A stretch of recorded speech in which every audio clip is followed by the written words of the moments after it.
when we first saw Mason on our Toothless in a background, it was like, it's going to work. Hi, I'm Christian Manz, and I'm a visual effects supervisor, and we're going to go behind the scenes on How to Train Your Dragon. I first met Dean in October 22 it was, and at that time it was when him and Peter Kramer, the president of Universal Pictures, had been discussing making a live-action How to Train Your Dragon. One of the things that most concerned Peter was, could Toothless look real? Could Toothless work as a live-action character? We set off on a 3-month development period up to Christmas that year, trying to find out whether he could work, and Dean immediately embraced the kind of like the methodology that we went for, which was really, we didn't need to do concept art. The concept was the animated version. And in fact, like Dean has said a lot, we were almost acting as if the live action came first and the animated version was kind of a slightly simplified version of the real thing. Like all creatures, and this was done with the Framestore visual development team and Framestore's head of animation, Michael Eames.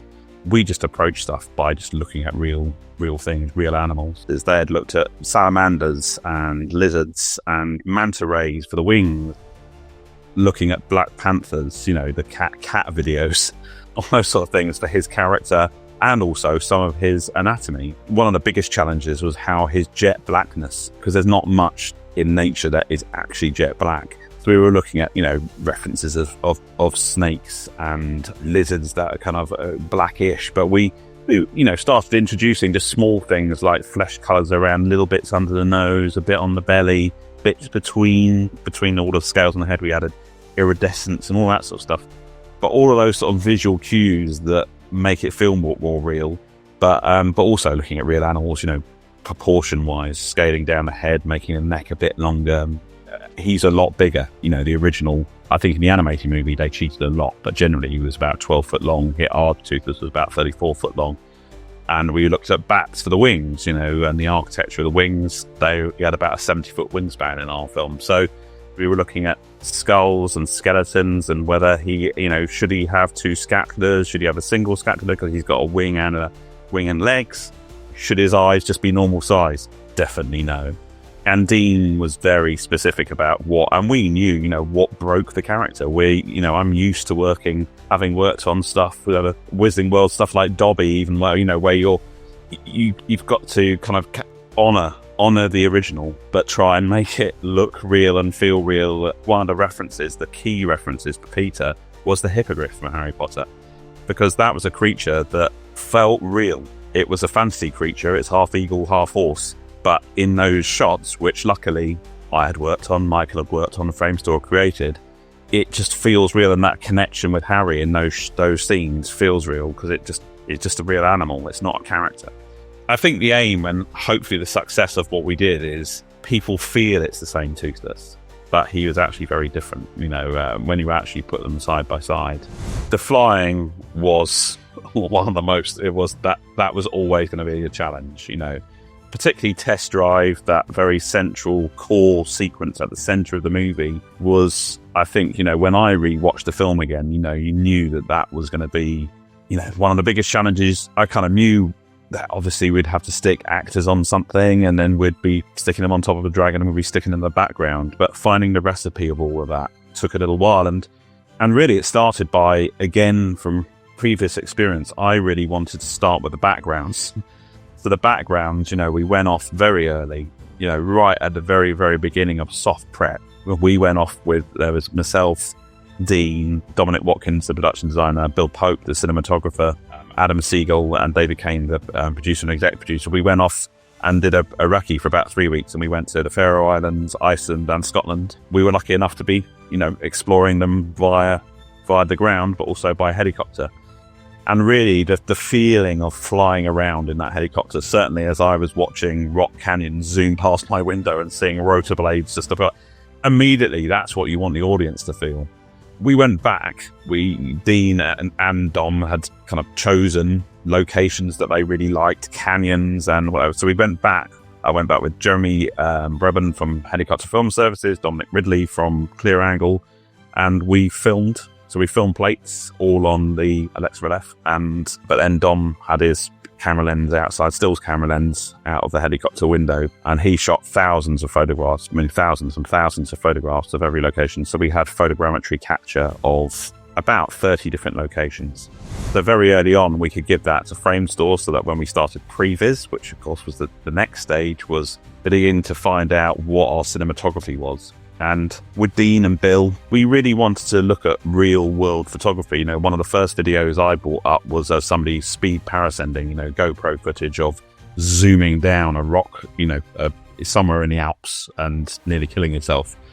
And that was one of those sort of the videos that Dean just remembered right into the end. And there's actually a shot in the movie that was inspired by one of those. You know, Top Gun Maverick had just come out, and as we've said in a lot of things, that was really our kind of aim, was that sort of thing. It wasn't looking at other Dragon movies or TV series, whatever. It was, what does it look like to fly? So often we were looking at, you know, film references, often stuff with Tom Cruise in, because you know it's real and being shot for real. But it's about that connection with the subject. You know, that's what makes those things feel real, is how they've approached filming the subject and making it feel immersive.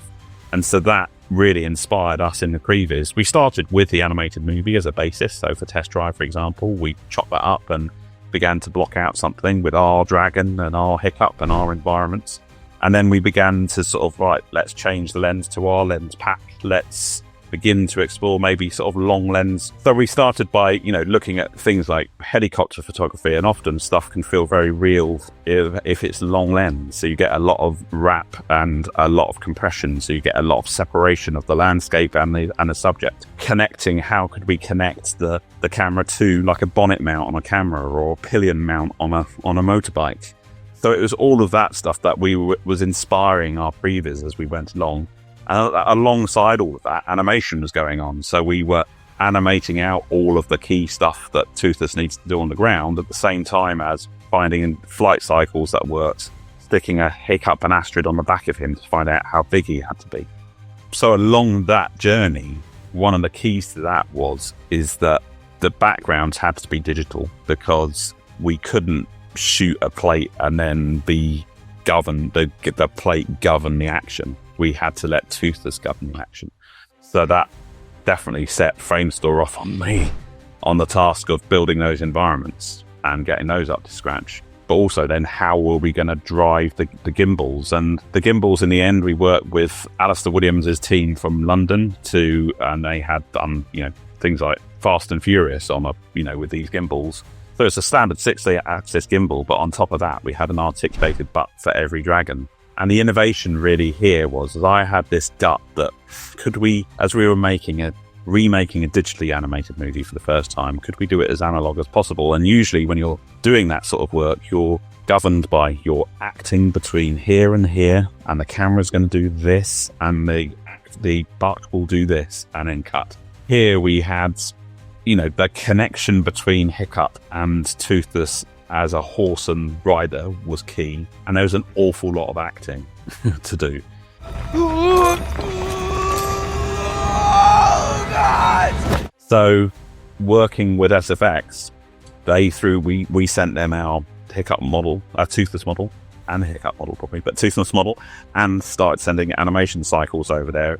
And then when they could show that actually it was obeying the fight motion that we had animated, then they were physically built, and then every rig went through its paces in Belfast. But you could basically, the 6-axis gave the body movement, the top part gave the sort of articulation of so even designing Hiccup saddle with Dave Cheeseman, the prop master, we added a collar so that Mason would hold onto the collar by the head, which would drive his body up and down. As if he held onto a saddle, he'd just be moving as a single point. So we wanted that articulation to move through him. So we could control those separately. We could play different cycles on the top and bottom bit. We could puppeteer them live with a Waldo system. So that meant on the day, we could look at a setup and go, right, this is going to be the Toothless flight to glide cycle. We're going to try that at 70% speed, and let's see what it does there. And then and then rehearsal 2. Did you see when Mason did that turn there? Right, can we actually now, when you see him do that, can we bank Toothless? Can you actually, when he says that line, can you jolt him a bit so that actually Mason suddenly goes, oh, you know. And so all that very organic, usual way of filmmaking, we could apply to this, controlled mechanical dragon. And the other key was that all the camera work was live. So there was no motion control camera work either. So that was really we had about 130 setups to get. So there's no way we could have done it with motion control. So with Carsten Jakobsen, our brilliant A-camera op, and Bill, obviously, and Guy Micheletti, our key grip, we'd look at they'd come over to my monitor, we'd look at the shot we were trying to retain. I'd say, this is the bit we need to film, because where he flies off there, that's going to be CG. And then the two of them would go off and we'd find the shot like you would. And all the happy accidents, all the happy accidents that we had when we were filming in terms of creatively and all that stuff is hopefully what went towards making it feel real. Because at the end of the day, I'm there looking, and I'm just looking at the human being, not everything else that's around it. But you need, so that by the time, later on in autumn 24, September 24, roughly, when we first saw Mason on our Toothless in a background, it was like, it's going to work. Tom Milton and Sarah Modell and the puppeteer team were guys I've worked with them for about 10 years. So we started working together on Fantastic Beasts. On the first one of those films was where we sort of innovated in using puppets instead of a tennis ball, because it felt really important for Eddie Redmayne in those films to have that connectivity with the performance. And eventually, by the end of those films, we'd brought in Stitches in Glue as well, who made our puppets on the third one. So here, it felt like an opportunity. Well, because when I first watched this film, I was like, wow, the complexity is like, way up there, because, there's nearly 1,000 shots of animation in this film, and virtually all of that is complex, and it's made complex by not only riding, but the fact that you've just got interaction. And all of that has to be believable. Once we had designed all the dragons in pre-production, we go Stitches and Glue those models, and then you leave them to work with Tom to work out the best solution to how he's going to deliver a performance on set. So for Toothless, we had a full Toothless apart from his wings. That could be broken up. So we had him head to tail. Often it was Tom with just the head, but sometimes you'd have the other guys, Ed and Jack and whatever, with the body, and he'd have the tail as well to show where he was in the set. But that connection it's like a theatre performance. On set, I always say, Bill and Carsten as the camera, they're always the most cynical, to be honest. The camera team are always the most cynical when it comes to this sort of stuff and what we do. But here, they were delivering a performance that was, equal to what Mason was doing, And it's magical when you see it on set. Even though the head has articulation for the mouth, and we can swap out the eyes, and he could move his ear plates. But I've always, from the days of seeing what they could do with a simple hand puppet Niffler, to seeing what they could do here with these dragons, was, astonishing. And Mason really, it meant that they could rehearse, very early on in the process, as well as Mason and Nico going off and doing, horse riding and interacting with horses, which I think Mason always says he's always surprised that people think as a Texan that he's ridden horse, but I don't think he had. But learning what, you get from a real animal, which is you don't get the same as you do from a human. You don't get the same back. And that feedback between those performances is, again, what it makes it feel real. Tom often thanks me because I let him be in there all the time, which obviously as the visual effects supervisor, you're also looking at, oh my God, there's a lot of stuff to paint out there.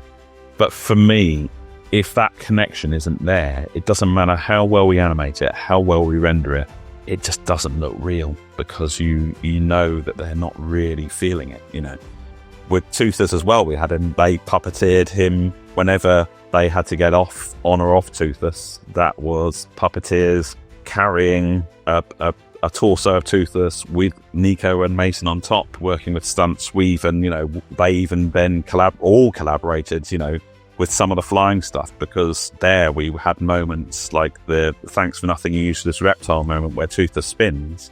There, Stitches and Glue worked with Roy Taylor, our stunt coordinator, and they attached that torso puppet and saddle onto a rig, which meant we called it the rotisserie rig.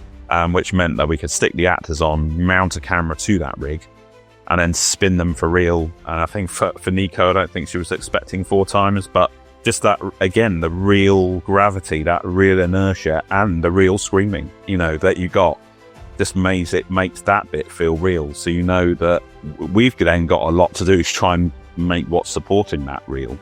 But if you know you're starting from something, you're not having to battle the performance.